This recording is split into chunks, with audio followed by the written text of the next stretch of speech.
Aunty aunty, Kavya Monish ఎక్కడ? కావ్య మోనీష్ నిద్రపోతున్నారు మా, ఆగండి లేపుతాను. సరే ఆంటీ. పిల్లలు నిద్రపోయిన చాలు లేండి, మీ ఫ్రెండ్స్ దివ్య అశ్విని వచ్చారు.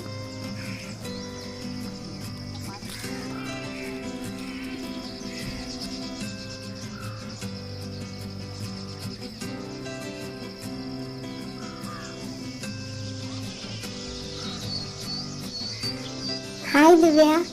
హాయ్ అశ్విని. ఎప్పుడు వచ్చారు మీరు? ఇప్పుడే వచ్చాము. సరే కానీ రండి ఆడుకుందాం. సరే పదండి. అమ్మా నువ్వు కూడా రామా మాతో ఆడుకోవడానికి. తార్మార్ తక్కర్మార్ తార్మార్ తక్కర్మార్, వీరి వీరి గుమ్మడి పండు, వీరి పేరేంటి? మోనిష్. మోనీష్ పారిపో.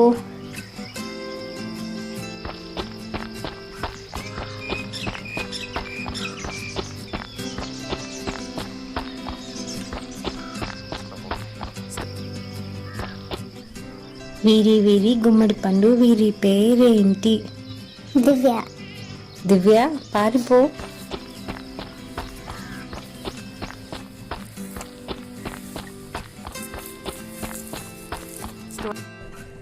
వీరి వీరి గుమ్మడి పండు, వీరి పేరేంటి? అశ్విని. అశ్విని పారిపో.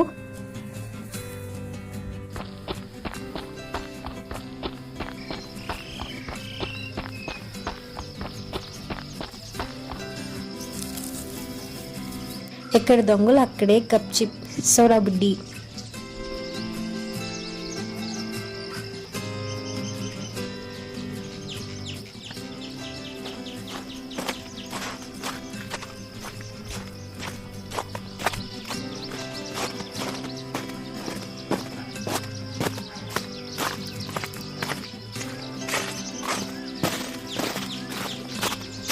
హే దొంగ, దొరికిపోయావు.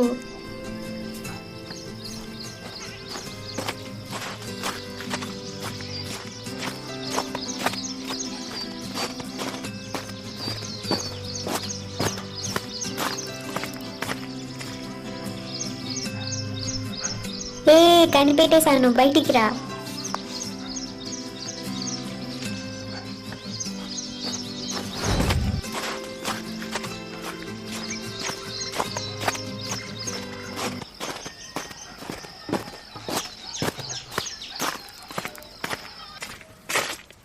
హే దొంగ, దొరికిపోయావు.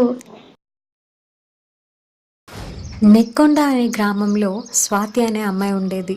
స్వాతి కొంతకాలం పట్టణంలో ఉన్న తన పిన్నికి సహాయంగా ఉండడానికి వెళ్ళింది. ఆమె పిన్ని కాస్త చదువుకున్నది కావడంతో స్వాతి ఖాళీగా ఉండడం ఇష్టం లేక చదువు నేర్పించడం ప్రారంభించింది. స్వాతి తిరిగి తమ పల్లెకి వచ్చేటప్పటికి చదవడం, రాయడం బాగా నేర్చుకుంది. ఇలా నెమ్మదిగా BA వరకు చదివింది. తన గ్రామానికి తిరిగి వచ్చిన స్వాతి ఆ ఊళ్ళో బడి లేక అల్లరిచిల్లరగా తిరుగుతున్న తమ్ముడిని, చెల్లెల్ని వరండాలో కూర్చోబెట్టి చదువు నేర్పించడం ప్రారంభించింది.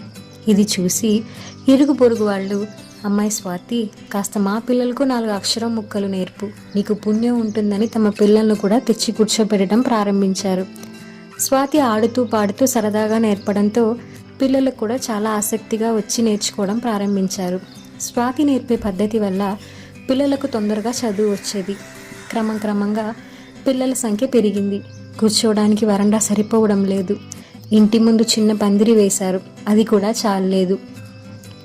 వాళ్ళను వీళ్ళను అడిగితే గుడి దగ్గర ఉన్న ఖాళీ స్థలంలో ఒక పాక వేసుకోమన్నారు. అక్కడ పాకలు వేసి దానికి స్వాతి బడి అని పేరు పెట్టుకున్నారు పిల్లలు. ఊరికే చదువుకుంటే విలువ ఉండదు, దీన్ని పాఠశాలగా మార్చాలి. కాబట్టి అందరం కలిసి చందాలు వేసి పాఠశాలకు కావలసిన భవనం కట్టిద్దాం. మన ఊరిలో బాగా చదువుకున్న వారిని ఇందులో ఉపాధ్యాయులుగా నియమిద్దాం.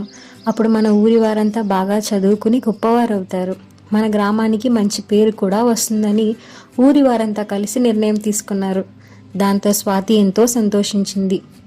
నీతి: ఇష్టంతో చేసే మంచి పని మరింత మందికి చేరువవుతుంది.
மறாது அடுப்பை மறைச்சிடாத. இது 2 கை